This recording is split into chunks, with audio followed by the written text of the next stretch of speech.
Scammers, as we know, are becoming more and more sophisticated, targeting everything from your email to social media accounts to try and gain access to your finances. But how do you spot them? And more importantly, how do we stop them? Our consumer editor, Alice Beer, has been looking into this, and you're revealing the top 5 scams that we need to know about this morning. Yes, I think we just need to keep talking about them, keep them out in the open, Totally agree. discuss them. Yep. You know, for every person that says, oh, have you seen that WhatsApp scam? Hey, Mum, I've run out of money, blah, blah, blah.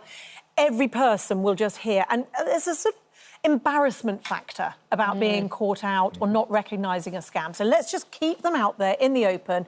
They're going up, 235% up on last year. And as you say, so much more sophisticated that it's getting harder to spot. Yeah. So let's have a look through the latest ones.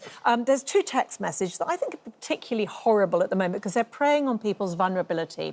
They both claim to be from the government. One is talking about winter heating subsidies and obviously just preying on that vulnerability that you're going to lose your fuel allowance. And the other one is talking about living expenses. But both of them have a sense of urgency. If you fail to update your information, you must apply by this closure date. And that says October the 12th, but there's plenty of these out there. The language is OK. The language is quite sophisticated. But then look at that link at the bottom. You would never be asked to click on a link. You would never be asked to, especially something like that that's got con written all over reference it. at all. But you never click on a link. If you're going to find out, oh, do I qualify for this? Do I need to fill in this? You go to the official government website, gov.uk, or you go to Citizens Advice and find out. Please tell your elderly relatives, tell vulnerable friends and family, never click on these things. They just want your information. Yeah, it's how they look, though, too, isn't it? fishy. The look of it, like... And 37% of people say they've had at least one scam text message every week. The only one is that one on the right. It's quite amusing. At the bottom it says, "Thank you for your cooperation." I know. There's often, I don't know if you can zoom right at the bottom, if you remove the strap. Yeah. There, and it's just the odd little... But you wouldn't spot that because you've seen urgency, you've seen a date, you've seen a link. Something about that, something about the grammar. And it's always, if you do get something like that, I would say just forward it to one of your young children or grandchildren and say, look, I've just been sent this, what is it? Is it real? Because I would never click on anything. No, but that's the rule. Just don't click on a link. Nothing gets past you, does it? No, that's not necessarily true, sadly. So you've got government ones, banking ones? Yes, banking. There's always a banking, phishing email or text going around. This one, OK, Ben, spot the error. There isn't necessarily one. Is from Lloyds, supposedly, and it's saying, you know, you need to... we're updating a website. We've got a new look, blah, blah, blah, blah. Please fill in the details.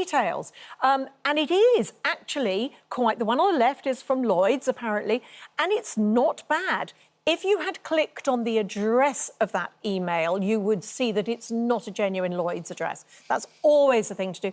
And again, there's a click here. Yeah. Don't click on the link. And your bank isn't going to suddenly contact you unsolicited. They're just not going to.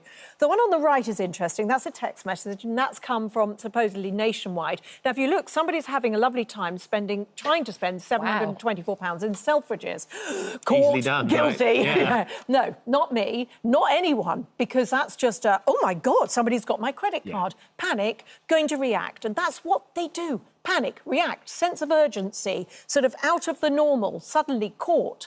Of course, you're not going to call that number, but look, it's a proper number. It's an 0203 number.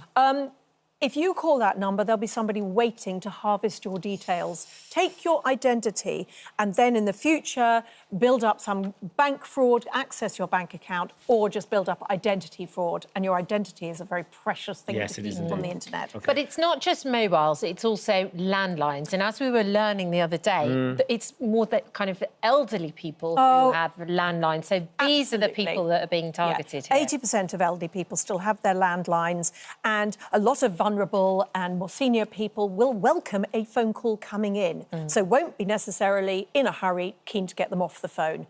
But they're just 2/3 of households generally have a landline, but it's just they tend to be the elderly and the more vulnerable. More than half of landline calls now coming in are from scammers. More than half? More than half. Wow. So you need to tell elderly relatives, people who still have that landline, that Every other one of these is going to be somebody who doesn't have your best interests at heart. Yeah. Honestly, I've always said the best thing to do is have a thing stuck by the phone or a post-it on the phone saying, thank you so much, I'm going to take your name and number and we'll call you back later. Just get that into the top of your head so that is an automatic reaction to a phone call. Thank you so much, we'll call you back later.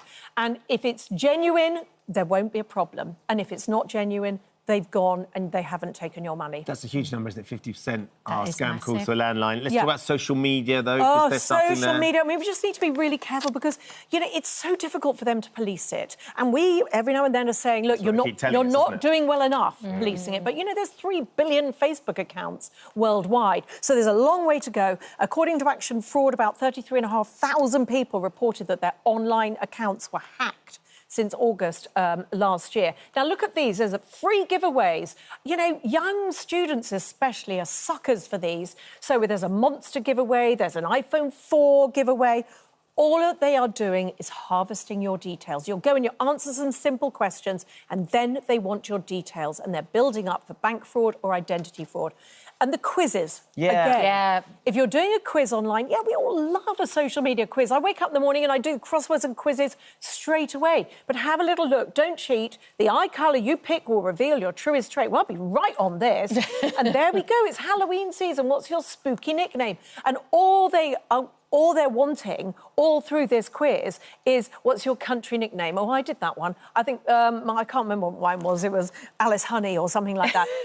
But all they want are my details, because then you're going to fill in your name, your age group. They're going to find out so much about you. So just leave them alone, OK? What about deliveries? Everybody's kind of ordering stuff for Christmas. Phishing emails go up by 400% over the festive period. Now, Every have issued an alert. They have taken down 12,000 fake websites recently. So there's a 4-fold rise in fake Every scams going out there. People saying, put in your details, click on this link to get your parcel. You need to pay another bit of postage to get your parcel. Don't do it. Every is sending out an alert saying, please, we're not sending these out. They're not coming from us. Please don't click on the links. Just, you know, unusual links or any buttons that urge you to take action, do not click of them. And a lack of personal greeting or lack of personal information, like a tracking number, it's not from Every. It's really not going to be from Every. OK, and lastly, some top tips on keeping our data and accounts clean. Yeah, absolutely. Check that your data, you haven't been hacked. Check that you can go on sites like Have I Been Pawned, PWNED. It will tell you whether historically the company that you have, say it's an airline that has your information, has had a data breach. All these companies have massive data breaches, and if they've got your information and your password, your email address, then they've got access to you.